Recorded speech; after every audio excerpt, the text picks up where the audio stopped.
think when you talk about caste, it's really hard to get away from history, even though we all want to look forward. Yes. Because, in addition to, like, if you look at, I always say I come from a communications background, and Hinduism is a faith where we placed a lot of emphasis on words, even pronunciations, right?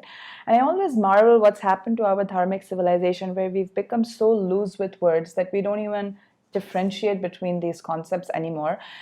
I have a very simple question. If caste is so endemic to Indian society or dharmic society, why are we using a Portuguese Latin word for it? Right. We struggle to, because people say jati varna, but it very quickly breaks down when you try to, and it's very clear. If you conflate 2 or 3 or 5 concepts, very different concepts, into one word, you do start to get a monster concept, which is sort of what caste has become. And I think even in India, there is a lot of lack of knowledge of how this has come about. And how many Indians are aware about the Criminal Tribes Act? The SC/ST certainly was a result of British colonization, but are we aware that millions and millions of Indians at the time of independence lived in almost like semi-slavery kind of situation because of the Criminal Tribes Act, which was nothing more than the kind of classifications whoever the British didn't like, homosexuals or kinners were declared as in a criminal tribe. People who fought the British and lost were declared as a criminal tribe, right? And this has become a little personal to me because as part of the caste fight, there was a very dear colleague of mine called Milind Makwana ji, and he was in the Bay Area, very actually from the Bahujan background, and he was a dedicated fighter. I actually got to know him only because of the caste fight, because he was saying, who are you guys to talk about us and, pretend to advocate for me? And unfortunately, Milinji passed away in July at the city of Cupertino City Council. There was a hearing to pass a resolution about caste. And his last words were, don't talk about us without us.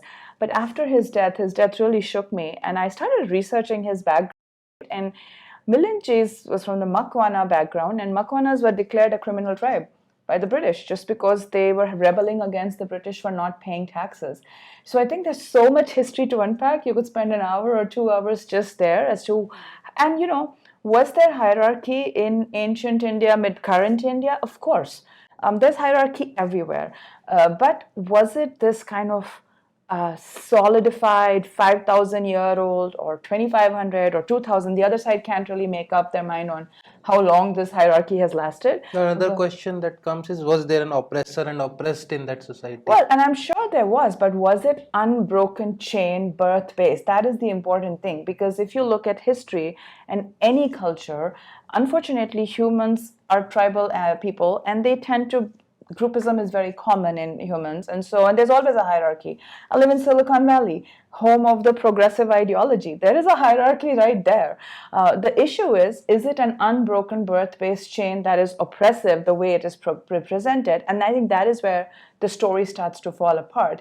Because if you look at Indian history, you will find endless number of dynasties that came from, the so-called Shudra groups, or any number of saints. One of the things we wrote in our Cisco rebuttal, we published a rebuttal to Cisco in January of 2021, and we said, if we were so casteist, how is it that the Ramayana and Mahabharata are the 2 most popular texts that Hindus grow up with? I mean, I've still not read the Manusmriti. It's not something that was part of my family at all. But my grandparents, my parents, the popular culture, everyone talks about these 2 texts. They both happen to be written by people who are not Brahminic. They in today's world, they might have been called Dalit. So I think... By the way, Manu was also not a Brahmin. I know. I'm not even going into that stuff. But I'm just taking what is thrown to us, right? The attacks that come to us. It's like, this is not a spiritually sanctioned problem.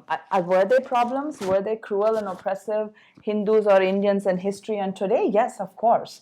That is, and do atrocities happen today? Yes. And I think any atrocity needs to be fixed, justice needs to be served.